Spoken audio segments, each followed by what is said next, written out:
हाय दोस्तों। पुरुषों में प्रोस्टेट ग्लैंड पाई जाती है। प्रोस्टेट ग्लैंड दोस्तों यूरिनरी ब्लैडर के जस्ट नीचे होती है। यूरिनरी ब्लैडर क्या होता है दोस्तों? जिसके अंदर की सारा का सारा यूरिन इकट्ठा होता है।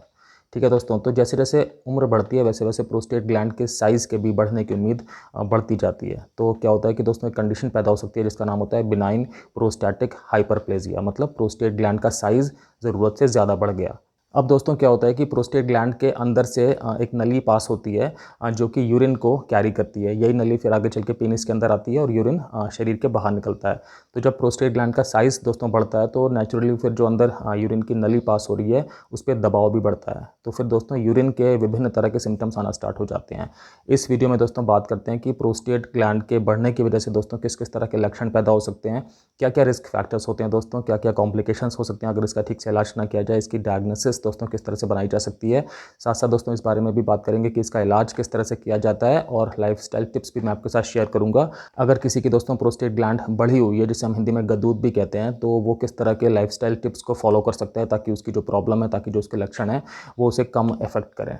दोस्तों प्रोस्टेट ग्लैंड सीमेन बनाने में हेल्प करती है। साथ साथ दोस्तों अगर प्रोस्टेट ग्लैंड बढ़ी हुई है तो उसका ट्रीटमेंट इस बात पर डिपेंड करेगा कि आपके सिम्टम्स किस तरह के हैं, आपके प्रोस्टेट ग्लैंड साइज़ में दोस्तों कितनी बड़ी है, और साथ साथ आपको और भी किस तरह की मेडिकल कंडीशन साथ में हैं।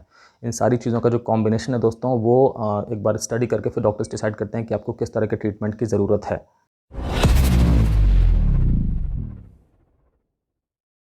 दोस्तों मैं हूं doctor Kamal Singh, x armed forces medical college, x Fortis hospital, x a lot of corporate hospitals. दोस्तों मुझे 20 साल से भी ज़्यादा का क्लिनिकल एक्सपीरियंस है और मैंने critical care medicine, internal medicine और इमरजेंसी मेडिसिन में दोस्तों बहुत सारा काम किया है।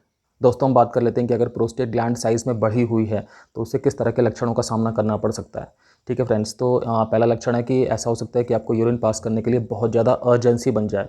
मतलब कि जब आपको टेंडेंसी हो कि यूरिन पास करना है उसके बाद आप फिर रोक ही ना पाएँ, फिर आपको हो कि मुझे अभी अर्जेंट बेसिस पे यूरिन पास करना है।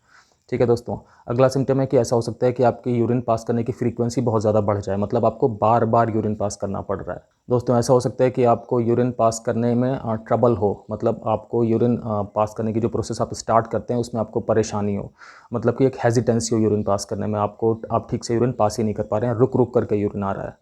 फ्रेंड्स ऐसा हो सकता है कि आपकी जो यूरिन की जो स्ट्रीम है, मतलब जो यूरिन की धार होती है वो वीक हो गई हो, मतलब वो कमज़ोर हो गई हो, मतलब यूरिन अब ठीक से पास नहीं हो रहा है। ऐसा हो सकता है कि यूरिन बीच बीच में पास हो रहा है, फिर रुक जा रहा है, फिर उसके बाद पास हो रहा है, फिर रुक जा रहा है। तो ये वाली जो प्रोसेस है ये कंटिन्यूस होने के बजाय इंटरमिटेंट हो गई है, मतलब यूरिन अभी रुक रुक के पास हो रहा है। ये वाली कंडीशन दोस्तों बहुत कॉमनली देखी जा सकती है प्रोस्टेट ग्लैंड के बड़े होने में।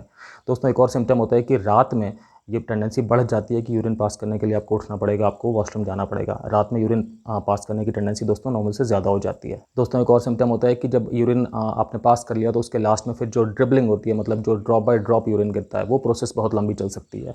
मतलब कि यूरिनेशन के अंत में जो ड्रिबलिंग होती है वो वाली कंडीशन आपको ज़्यादा फेस करनी पड़ सकती है अगर प्रोस्टेट ग्लैंड का एनलार्जमेंट है तो। साथ साथ दोस्तों एक ये भी बहुत सारे पेशेंट्स को फीलिंग आती है अंदर से कि यूरिन हमें ठीक से पास नहीं हुआ है, मतलब यूरिन पूरी तरह से पास नहीं हुआ है, ब्लैडर में अभी भी यूरिन है, ये आइडिया है लेकिन वो यूरिन अब मैं पास नहीं कर पा रहा हूँ, क्योंकि बस ये प्रोसेस ठीक से हो ही नहीं पा रही है प्रोस्टेट ग्लैंड के बड़े होने की वजह से। दोस्तों कुछ लेस कॉमन सिम्टम्स की अगर बात की जाए जो कि बहुत ज़्यादा कॉमन नहीं है लेकिन फिर भी देखे जा सकते हैं, तो वो हैं यूरिन के रास्ते में इन्फेक्शन हो जाना, जिसकी वजह से यूरिन पास करने की प्रोसेस में दोस्तों दर्द होना स्टार्ट हो जाना या कि बिल्कुल रुकावट हो जाना। ऐसा हो सकता है कि यूरिन पास कर ही ना पा रहे हो, बिल्कुल यूरिन पास होने का रास्ता ही रुक गया हो, या बिल्कुल ड्रॉप बाय ड्रॉप यूरिन आ रहा हो, यूरिन में ब्लड भी आ सकता है। फ्रेंड्स ये सारे के सारे लेस कॉमन सिम्टम्स हैं लेकिन फिर भी देखे जा सकते हैं अगर प्रोस्टेट ग्लैंड का साइज़ बहुत बढ़ा हुआ है तो। दोस्तों नॉर्मली क्या देखा जाता है कि अगर प्रोस्टेट ग्लैंड का साइज़ बढ़ा हुआ है तो जैसे जैसे टाइम बढ़ेगा, जैसे जैसे एज बढ़ेगी वैसे वैसे सिम्टम्स भी और ज़्यादा बढ़ेंगे, लेकिन ये कोई ग्राउंड रूल भी नहीं है। कई बार ऐसा होता है कि सिम्टम्स कांस्टेंट रहते हैं, सिम्टम्स की इंटेंसिटी कांस्टेंट रहती है, वो बढ़ती नहीं है। किसी किसी केस में ऐसा भी देखा गया कि सिम्टम्स धीरे धीरे टाइम के साथ साथ थोड़े कम होना भी स्टार्ट कर देते हैं। तो ऐसा कुछ भी जनरल रूल नहीं है कि अगर एज बढ़ रही है तो सिम्टम्स बढ़ेंगे ही बढ़ेंगे, हालांकि चांसेस थोड़े से ज़्यादा होते हैं। अब दोस्तों एक बात आ जाती है कि क्या प्रोस्टेट ग्लैंड के साइज़ में और सिम्टम्स की सिवियरिटी में भी कोई रिलेशन है। तो कई बार ऐसा देखा जाता है कि प्रोस्टेट ग्लैंड का साइज़ बहुत ज़्यादा बड़ा है लेकिन सिम्टम्स इतने सिवियर नहीं है, सिम्टम्स हल्के फुल्के ही हैं। ऑन द कॉन्ट्ररी दोस्तों ऐसा भी देखा जाता है कि प्रोस्टेट ग्लैंड का साइज़ बहुत छोटा है लेकिन जो सिम्टम्स हैं वो बहुत ज़्यादा सिवियरिटी के महसूस हो रहे हैं पेशेंट को। तो ऐसा कुछ हार्ड एंड फास्ट कोरिलेशन नहीं है, बट इन जनरल ये देखा जाता है कि अगर प्रोस्टेट ग्लैंड का साइज़ बड़ा है, मतलब ज़रूरत से ज़्यादा ही बड़ा है, तो फिर सिम्टम्स भी थोड़े से ज़्यादा तीव्रता वाले, थोड़े ज़्यादा सीवियरिटी वाले होंगे। दोस्तों जो लक्षण मैंने आपको अभी बताए हैं, ऐसा नहीं है कि वो लक्षण सिर्फ प्रोस्टेट ग्लैंड के बड़े होने की कंडीशन में ही आते हैं, वो कई सारी और बीमारियों में भी दिखाई पड़ सकते हैं। तो सेल्फ डायग्नोसिस मत करना स्टार्ट कर दीजिएगा कि अगर आपको ये लक्षण आ रहे हैं इसका मतलब आपकी प्रोस्टेट ग्लैंड पक्का बड़ी है, आपको जांच करानी पड़ेगी। किस किस तरह की बीमारी में दोस्तों इस तरह के सिम्टम्स आ सकते हैं? फॉर एग्जांपल कई बार किडनी स्टोन होता है, कई बार ब्लैडर स्टोन होता है, दोस्तों यूरिन के ट्रैक्ट का इन्फेक्शन होगा, उसमें भी इस तरह के सिम्टम्स देखे जा सकते हैं। दोस्तों प्रोस्टेट ग्लैंड का जब कई बार इन्फेक्शन हो जाता है, प्रोस्टेटाइटिस हो जाता है, उस कंडीशन में भी इस तरह के सिम्टम्स देखे जा सकते हैं। दोस्तों कई बार यूरिनरी जो ब्लैडर है हमारा, उसे जो नसें कंट्रोल करती हैं, उन नसों में कुछ प्रॉब्लम हो जाती है, जिसकी वजह से इस तरह के सिम्टम्स देखे जा सकते हैं। दोस्तों कुछ एक्सट्रीम केसेस में ऐसा भी होता है कि जो ब्लैडर है हमारा या जो प्रोस्टेट ग्लैंड है उसमें कैंसर होने की वजह से भी इस तरह के सिम्टम्स आ सकते हैं। दोस्तों जो ब्लैडर होता है, यूरिनरी ब्लैडर, उसकी जो नेक होती है उसमें कई बार कुछ सिकुड़न आ जाती है अलग अलग कारणों से, उस वजह से भी ये सारे सिम्टम्स देखे जा सकते हैं। साथ साथ दोस्तों यूरेथ्रा करके नली होती है जो हमारे पीनिस के अंदर होती है, हमारे मेल सेक्स ऑर्गन के अंदर होती है, जो यूरिन को कैरी करती है। तो जब यूरेथ्रा में कई बार सिकुड़न आ जाए किसी भी अलग अलग कारणों से, उसकी वजह से भी दोस्तों ये सारे सिम्टम्स देखे जा सकते हैं। तो अगर ये लक्षण आ रहे हैं इसका मतलब ये नहीं है कि आपको पक्का प्रोस्टेट ग्लैंड आपकी बड़ी हुई है, आपको एक बार टेस्ट कराने की, डॉक्टर से मिलने की ज़रूरत है। दोस्तों एक बार समझ लेते हैं कि प्रोस्टेट ग्लैंड किस तरह से अफेक्ट होती है। जब इसका साइज़ बड़ा होता है तो ये सिम्टम्स कैसे पैदा करती है। दोस्तों क्या होता है कि हमारे अंदर 2 किडनीज़ होती हैं, मतलब गुर्दे होते हैं, उनके अंदर यूरिन बनता है। यूरिन कैसे बनता है कि जो ब्लड पास होता है किडनी से, तो ब्लड के अंदर जो भी टॉक्सिक चीज़ें हैं वो सब के सब किडनी छान देती है, और जब किडनी में यूरिन बन जाता है तो वो यूरिन फिर किडनी से 2 नलियाँ निकलती हैं, उनके ज़रिए, जिन्हें यूरेटर कहते हैं, यूरिन जो है तो वो ब्लैडर में आ जाता है, यूरिनरी ब्लैडर में स्टोर हो जाता है सारा का सारा यूरिन। अब दोस्तों ब्लैडर के जस्ट नीचे प्रोस्टेट ग्लैंड होती है, तो ब्लैडर से दोस्तों एक नली निकलती है जो कि प्रोस्टेट ग्लैंड के अंदर से होकर के जाती है और हमारे जो मेल सेक्स ऑर्गन है पीनिस, उसके अंदर जाती है। इस नली को दोस्तों यूरेथ्रा कहते हैं।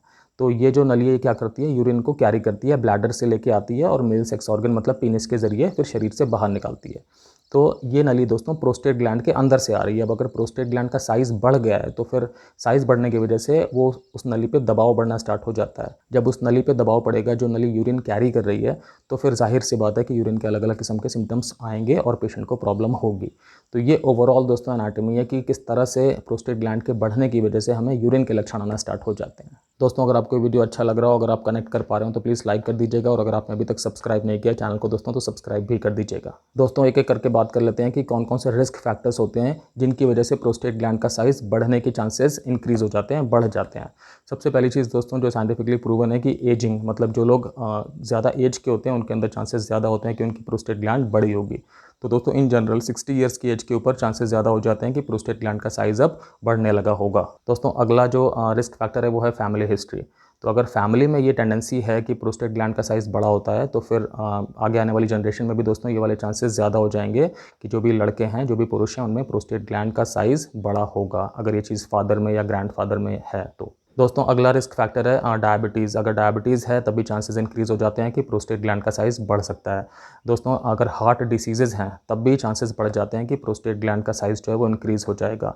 लाइफस्टाइल दोस्तों बहुत इंपॉर्टेंट रोल अदा करती है। जिन लोगों में ओबेसिटी है या जिन लोगों का वज़न ज़्यादा है, ओवरवेट है, उनमें भी दोस्तों चांसेस ज़रूरत से ज़्यादा हो जाते हैं, नॉर्मल से ज़्यादा हो जाते हैं कि प्रोस्टेट ग्लैंड का साइज़ बढ़ जाएगा, प्रोस्टेट ग्लैंड का हाइपरप्लेजिया हो जाएगा। दोस्तों बात करते हैं कि अगर प्रोस्टेट ग्लैंड हाइपरप्लेजिया, मतलब प्रोस्टेट ग्लैंड के बड़े होने वाली कंडीशन को अगर हम इसका इलाज ना करें, बाई चांस अगर हम इसको ट्रीटमेंट के लिए कुछ कदम ही ना उठाएं, कोई मेडिसिन ना लें, कोई लाइफस्टाइल में कुछ भी एक्टिव टिप्स ना फॉलो करें, कुछ भी सर्जरी ना कराएं, मतलब जिस चीज़ की ज़रूरत है हम वो कुछ भी ना करें, तो किस किस तरह के कॉम्प्लिकेशंस हमें हो सकते हैं ये भी जान लेना चाहिए। क्योंकि अगर आपको कॉम्प्लिकेशंस पता होंगे शायद तभी आपको अंदर से भी एक मोटिवेशन रहेगा कि नहीं, अगर ये वाली कंडीशन डायग्नोज हो चुकी है तो इसका इलाज फिर डेफिनेटली कराना चाहिए, डॉक्टर से डेफिनेटली मिलना चाहिए।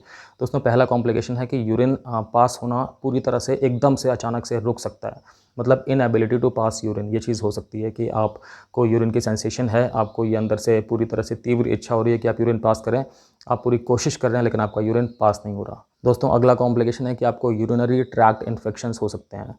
जाहिर सी बात है कि अगर यूरिन आपके ब्लैडर में लंबे टाइम के लिए रहेगा तो फिर उसके अंदर इन्फेक्शंस होने की टेंडेंसी भी बढ़ जाएगी। और दोस्तों अगर यूरिनरी ट्रैक्ट इन्फेक्शंस होते हैं तो इसके बहुत अलग अलग किस्म के मैनिफेस्टेशंस हो सकते हैं। इसकी वजह से अगर इसको ट्रीट ना करें दोस्तों तो प्रॉब्लम्स और ज़्यादा बढ़ सकती हैं, किडनी वगैरह को भी चपेट में ले सकती हैं। दोस्तों अगला कॉम्प्लिकेशन है यूरिनरी ब्लैडर के अंदर स्टोन बन जाना, पथरी फॉर्मेशन हो जाना ब्लैडर के अंदर, मतलब मूत्राशय के अंदर। अब दोस्तों ये जो पथरी बन जाएगी, अगर ब्लैडर स्टोन बन जाएगा तो ये क्या क्या कर सकता है अपनी जगह पे, ये ब्लैडर को इरिटेट कर सकता है, अंदर से हो सकता है उस जगह पे ब्लीडिंग होना स्टार्ट हो जाए। ये दोस्तों यूरिन के आउटफ्लो का रास्ता भी बंद कर सकता है अगर पत्थर ऐसी किसी जगह पे अटक जाए तो, और इसमें इन्फेक्शन भी हो सकता है पत्थर में। तो ब्लैडर स्टोन के अपने अलग अलग किस्म के बहुत सारे कॉम्प्लिकेशंस हो सकते हैं। हमें ध्यान रखना है कि अगर प्रोस्टेट ग्लैंड का साइज़ बड़ा हुआ है तो ब्लैडर स्टोन होने की टेंडेंसी भी बढ़ जाती है। दोस्तों अगला कॉम्प्लिकेशन है कि जो ब्लैडर है उसका डैमेज हो सकता है। किस तरह से? अगर प्रोस्टेट ग्लैंड का साइज़ बड़ा है और ठीक से इलाज नहीं हो रहा है तो ब्लैडर में यूरिन जो है वो लंबे टाइम के लिए स्टोर रहेगा, यूरिन ठीक से पास नहीं हो पाएगा क्योंकि प्रोस्टेट ग्लैंड बड़ी है, काफ़ी बड़ी है, और जो यूरिन की नली है वो बहुत संकरी हो गई है, जिसकी वजह से यूरिन ठीक से पास नहीं हो पा रहा।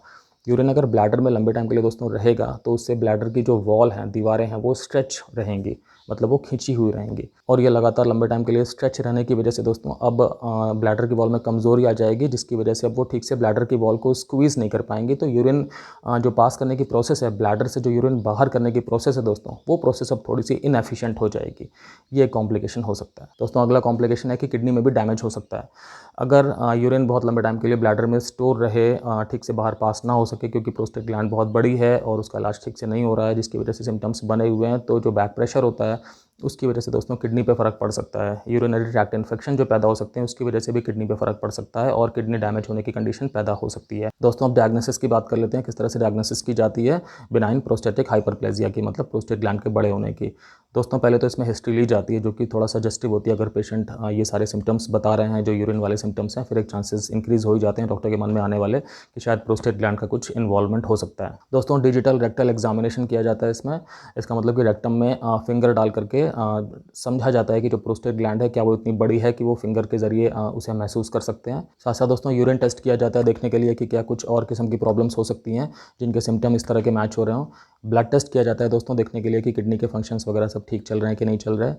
पेल्विक अल्ट्रासाउंड किया जाता है दोस्तों समझने के लिए कि ब्लैडर के अंदर कितना यूरिन है, प्रोस्टेट की कंडीशन क्या है। दोस्तों ब्लड टेस्ट करके पीएसए का लेवल भी देखा जाता है। पीएसए का फुल फॉर्म होता है प्रोस्टेट स्पेसिफिक एंटीजन। इसका दोस्तों लेवल नॉर्मली बढ़ा हुआ देखा जाता है प्रोस्टैटिक एनलार्जमेंट में, मतलब प्रोस्टेट ग्लैंड के बड़े होने में।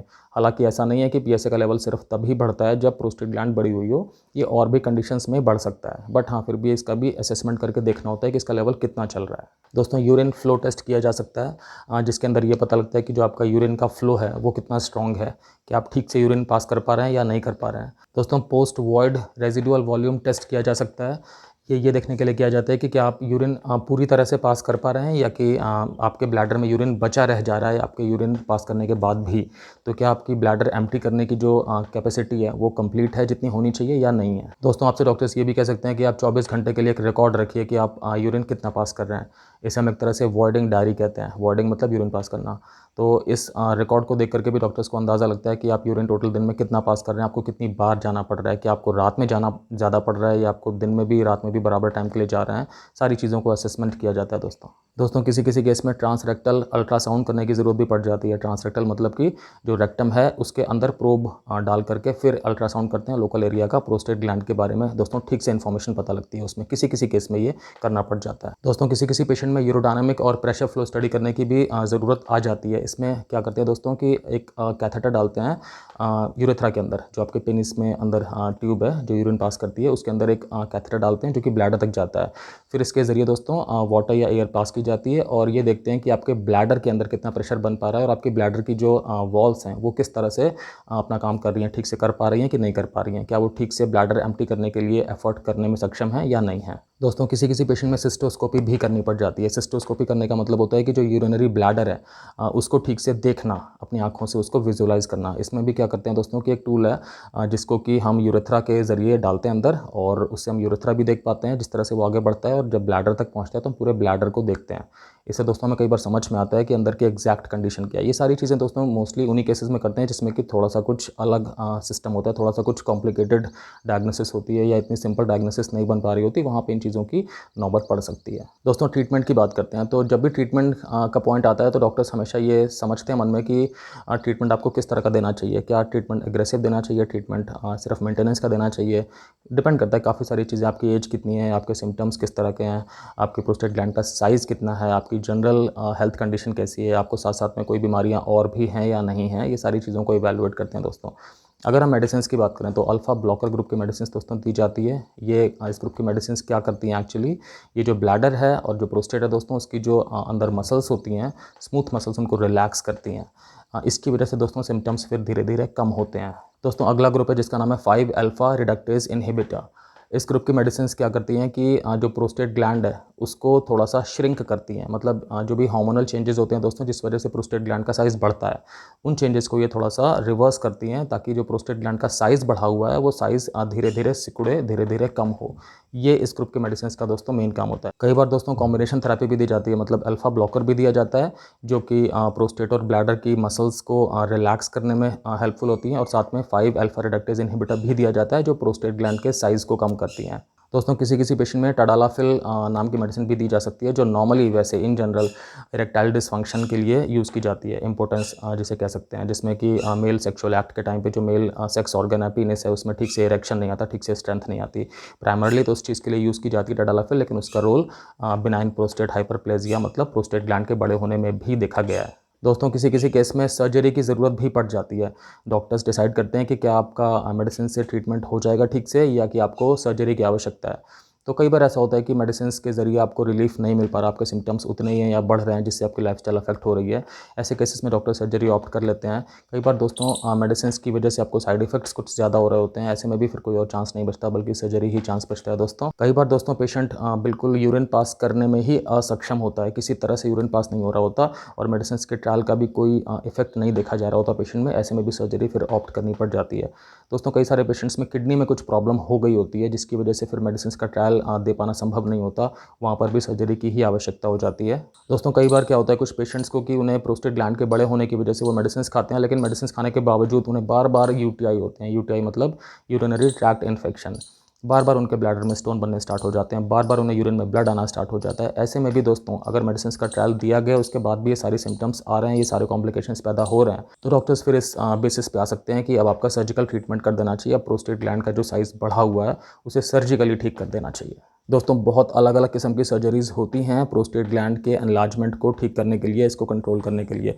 सर्जरी कौन सी करनी है ये आपके यूरोलॉजिस्ट ही डिसाइड करते हैं, आपकी सारी जनरल कंडीशन के हिसाब से और आपकी प्रोस्टेट की कंडीशन के हिसाब से। आपकी प्रोस्टेट कितनी बड़ी है, किस तरह की है, उसकी वजह से क्या सिम्टम्स आ रहे हैं, क्या कॉम्प्लिकेशंस आ रहे हैं, ये सब कुछ देख करके उसके बाद वो डिसाइड करते हैं कि कौन सी सर्जरी आपके लिए बेनिफिशियल है, कौन सी सर्जरी आपके लिए बेस्ट है, ऑप्टिमम है। ठीक है, मैं आपको नाम बताता हूँ कि सर्जरीज वैसे कौन कौन सी तरह की इसमें कंडक्ट की जा सकती हैं दोस्तों। तो trans urethral resection of prostate होता है, trans urethral incision of the prostate होता है दोस्तों, ट्रांस यूरेथ्रल माइक्रोवेव थर्मोथेरेपी भी की जा सकती है, लेज़र थेरेपी कॉमनली दी जा सकती है दोस्तों, प्रोस्टेट लिफ्ट करके प्रोसीजर होता है, एम्बलाइजेशन होता है दोस्तों, वाटर वेपर थर्मल थेरेपी होती है, रोबोटिक वाटर जेट ट्रीटमेंट होता है, और ओपन प्रोस्टैटेक्टमी हो सकती है या रोबोट असिस्टेड प्रोस्टैटेक्टमी भी हो सकती है। तो सर्जरी दोस्तों जैसे कि आपने देखा कई तरह की हैं, तो इसमें आपको अपना दिमाग ज़्यादा नहीं लगाना, ये डॉक्टर्स के ऊपर ही डिसीजन छोड़ना होता है, यूरोलॉजिस्ट के ऊपर ही छोड़ना होता है। हाँ, वो जो आपको बताते हैं कि आपके लिए बेस्ट पॉसिबल ऑल्टरनेट ये वाली सर्जरी है, उसमें आप ज़रूर उनसे पूछेंगे कि इसके फ़ायदे क्या हैं, इसके नुकसान क्या हैं, और ये वाली सर्जरी ही मुझ पर क्यों बेस्ट पॉसिबली सूटेड है। दोस्तों अगर लाइफस्टाइल टिप्स की बात करें तो बहुत इंपॉर्टेंट है कि आप रात में जब सोने जा रहे हैं उस टाइम पे बहुत ज़्यादा लिक्विड्स ना लेकर के सोएं, वरना आपको रात में यूरिन पास करने के लिए ज़्यादा उठने की टेंडेंसी वैसे भी बढ़ जाएगी, बिकॉज आपने लिक्विड ज़्यादा लिए हुए हैं। दोस्तों इंपॉर्टेंट है कि आपका जो कैफ़ीन का इंटेक है वो कंट्रोल में हो, आपका अल्कोहल का इंटेक दोस्तों बिल्कुल ना हो, ये बहुत इंपॉर्टेंट है। आपको अपना आइडियल बॉडी वेट मेंटेन रखने के लिए पूरी तरह से कोशिश करनी चाहिए, क्योंकि हमें पता है कि अगर हम ओबीस हैं, मतलब अगर हमारा वज़न बढ़ा हुआ है या हम ओवरवेट हैं, तो हमारे अंदर प्रोस्टेट ग्लैंड के बढ़ने की टेंडेंसी हमेशा ज़्यादा रहेगी।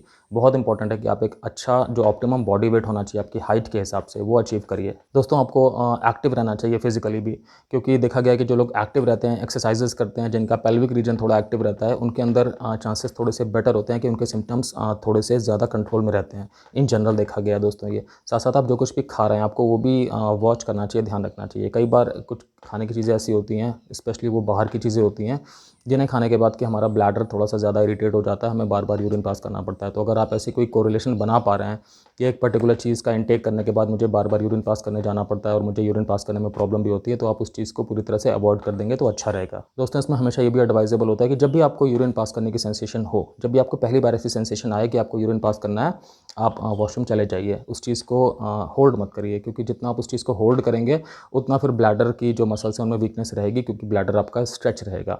तो जब भी आपको ऐसा लग रहा है कि यूरिन पास करना है, तो उस टाइम पे you can take a break और आप वॉशरूम जाइए और यूरिन पास करिए। दोस्तों, ये भी चीज़ देखी जाती है कि बहुत ज़्यादा अगर कोल्ड टेम्परेचर हमारे आसपास है, तब भी एक यूरिन थोड़ी सी होल्ड करने की टेंडेंसी बॉडी के अंदर रहती है। तो कोशिश करिए कि आप थोड़ा सा वार्म ही रहिए, मतलब बहुत ज़्यादा ठंडक या बहुत ज़्यादा कोल्ड एटमॉस्फेयर में ना रहिए। दोस्तों, एक और लाइफस्टाइल टिप बहुत इंपॉर्टेंट है कि आपको अपने बाथरूम ब्रेक्स या वॉशरूम ब्रेक्स हमेशा प्लान कर लेने चाहिए, वो अच्छा रहेगा।